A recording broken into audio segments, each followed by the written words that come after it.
Out there already.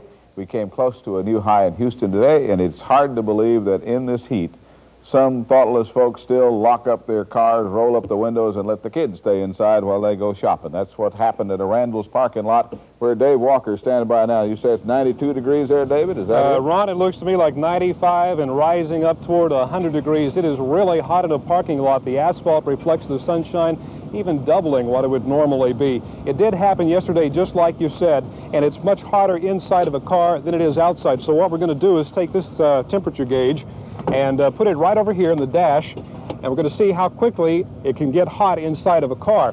Now, there was a good ending to that story you mentioned here at the Randall's parking lot yesterday. Some customers came and broke out the window, took the baby out and took it inside. There happened to be a doctor inside who helped resuscitate it. The doctor reportedly said that in another couple of minutes the baby might have died, so the quick action inside really is what saved the life of the baby. Now, these are things we need to keep in mind as summer gets here. It can be our friend, but it can also be a real danger for our children. The one thing we want you to know is remember the summer heat can kill.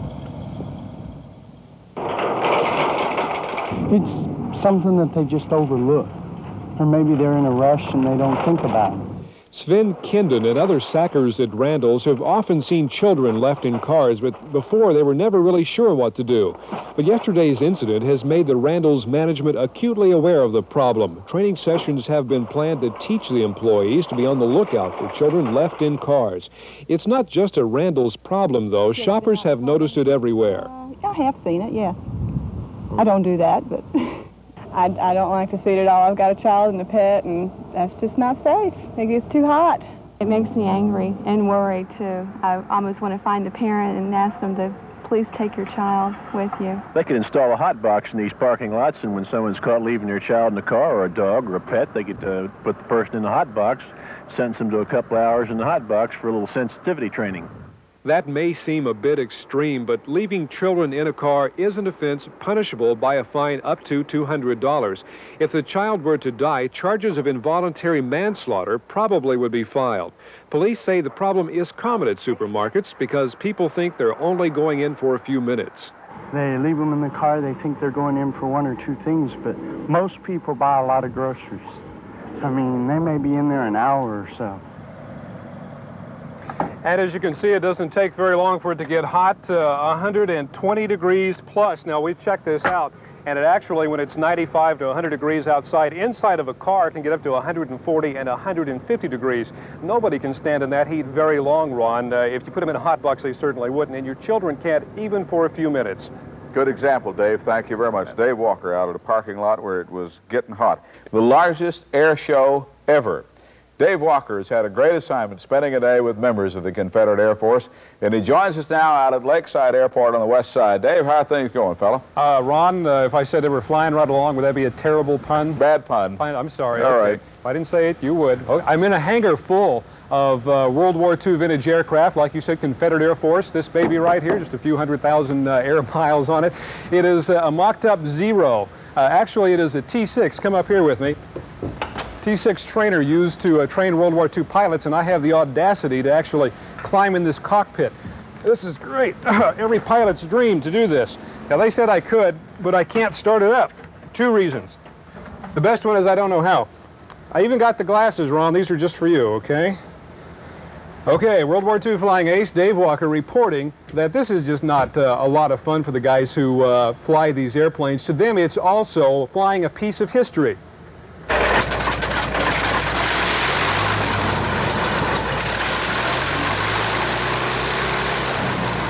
Anytime you look at the airplane or sit in the airplane, at any time that you're totally within your own thoughts, you wonder who sat in this seat and what he saw through his gun camera maybe 44 years ago.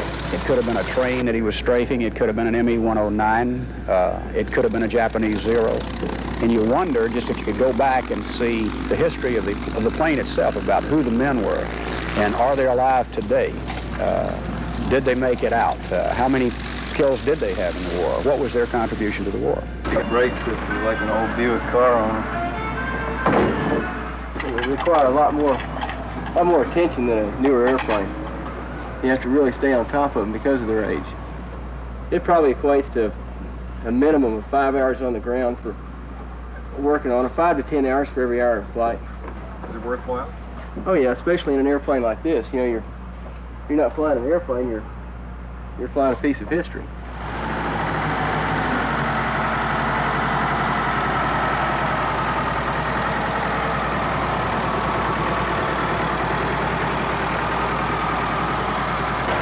These aircraft flew in a global war, a world war, World War II, when we had a united cause of allies against the foreign powers.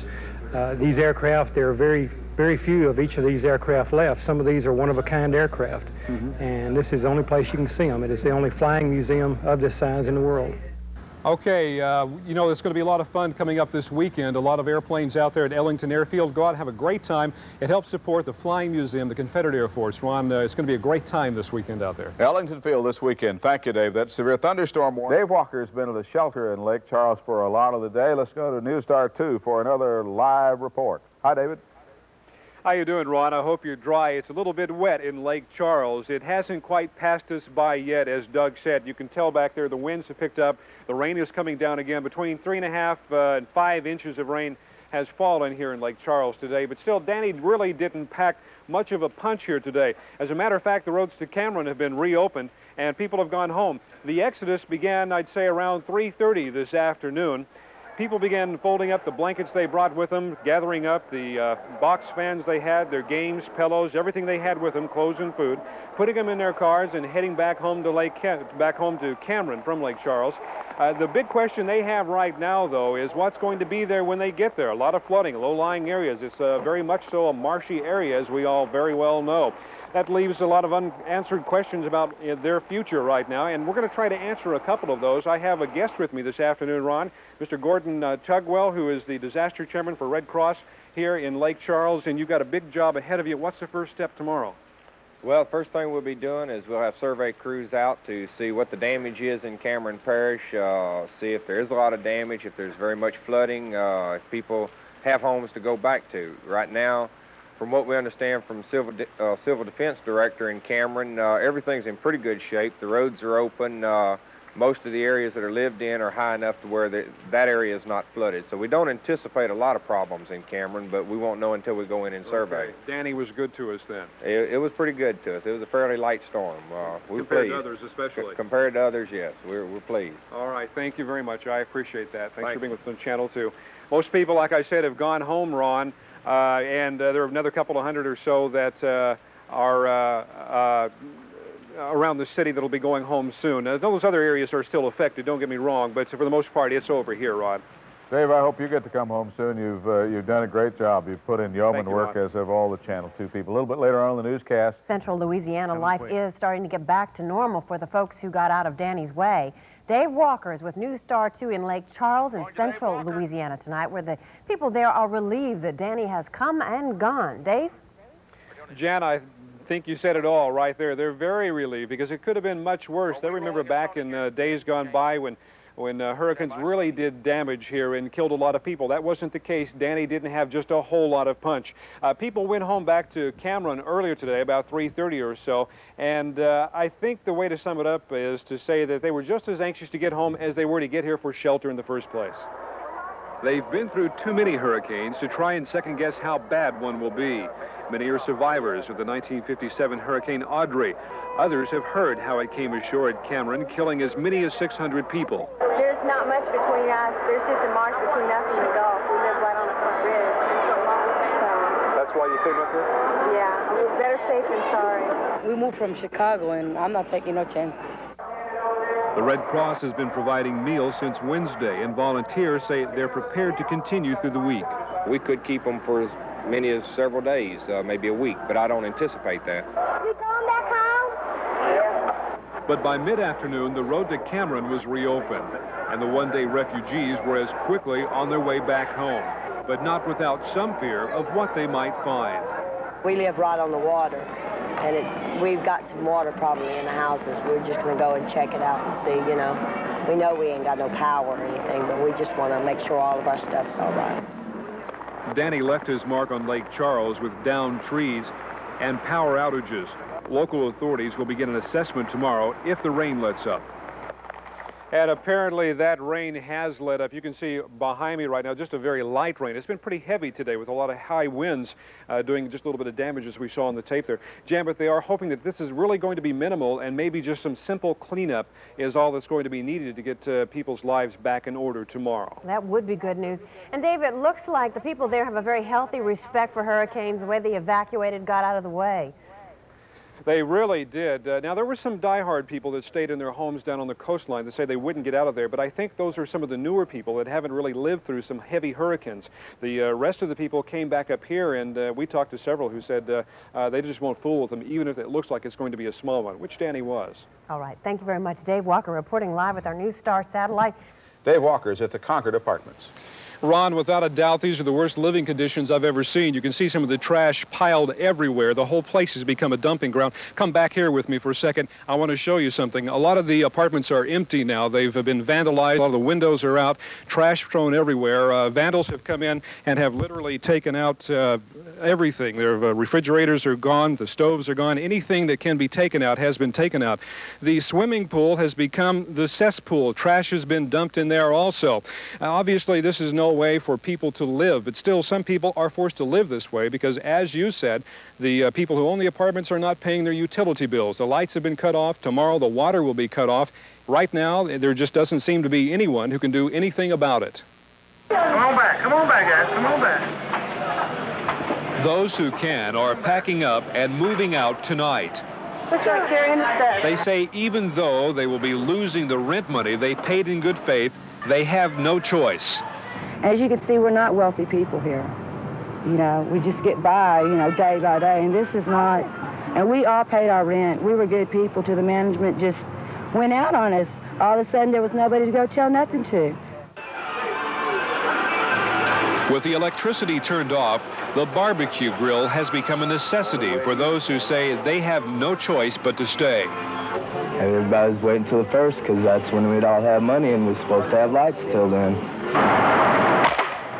Debris continues to pile up in the parking lots and in the swimming pools for the same reason that the electricity was turned off.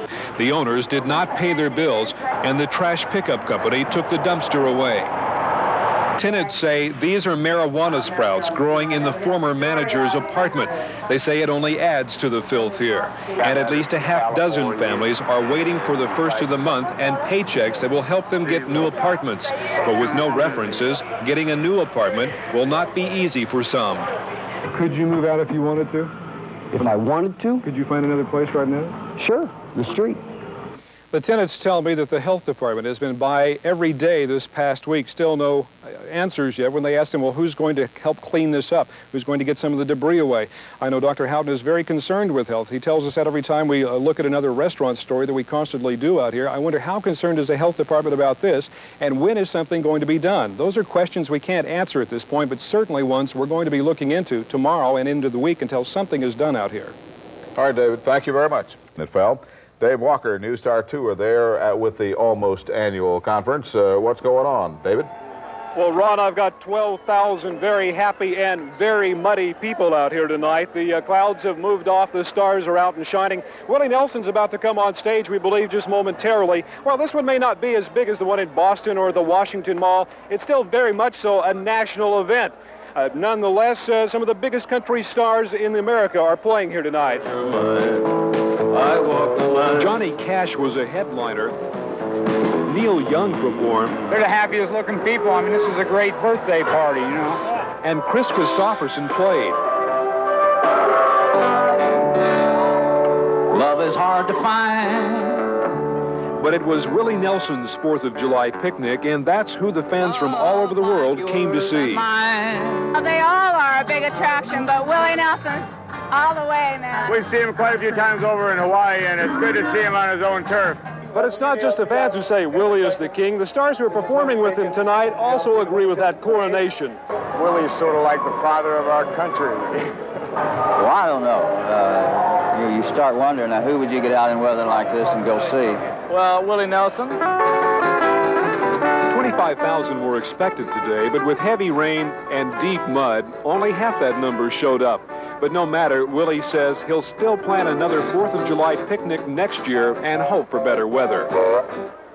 Well, I got a little bit of a mud bath here, too, tonight, Ron. The people are getting a little drunk and a little bit rowdy, but they're still having a good time out here. The fireworks are still to come, and also Willie Nelson's supposed to come out and unveil a new song. We'll have to wait and see if that actually happens tonight.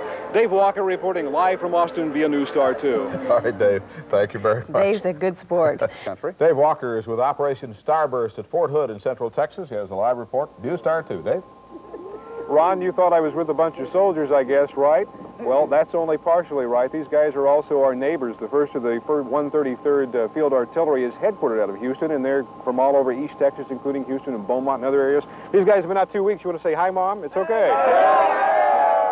They'll be home this weekend, I promise. Like you said, they have distinguished themselves. As a matter of fact, they almost did their job too well. Charles Tate is a North Forest Independent School District teacher in civilian life, and I'm a chaplain assistant here in the National Guard. Debbie Ibarra is a student, but on weekends... I work as a medic in the Army.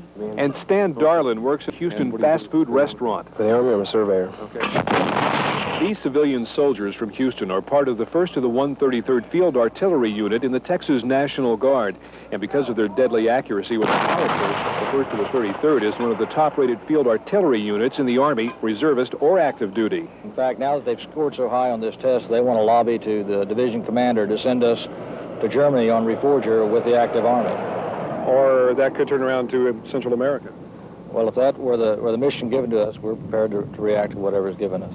Battalion Commander Colonel Avila says being average or less would be easier, but adds it's his men's choice and they're professionals. And if being the best means being called to service, then that's just part of being a citizen soldier.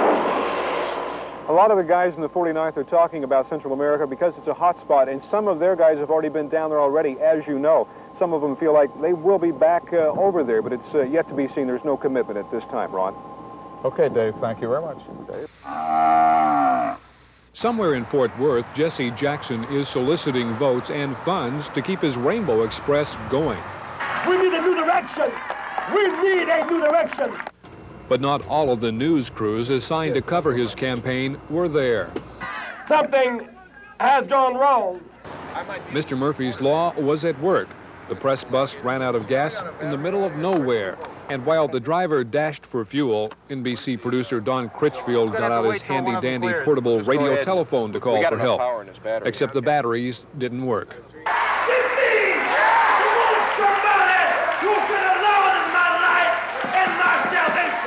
But when you cover a candidate for any length of time, the speeches begin to sound all the same. So most of the journalists didn't worry about missing anything. Some even enjoyed the break. I'd rather be right here than most any place I can think of at the moment. Because if I was somewhere else, I'd have to be working.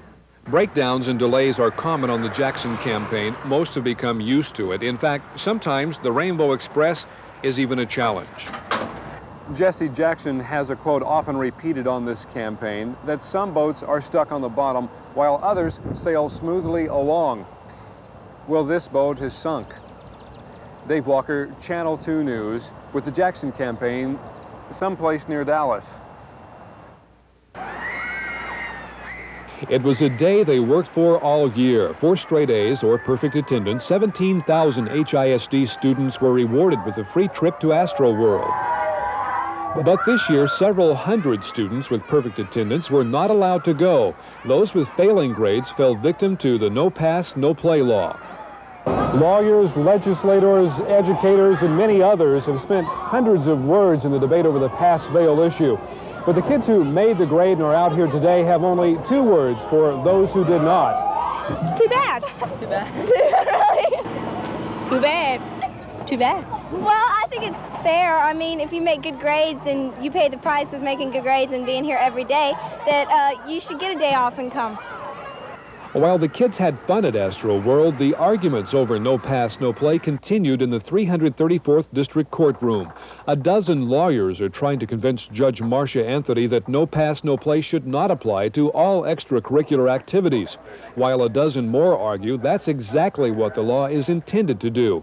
No pass, no play for whatever, including a school-sponsored Astro World trip. Tomorrow, another 14,000 HISD students will have their day at the park, while several hundred others who didn't make the grade stay in school. Dave Walker, Channel 2 News.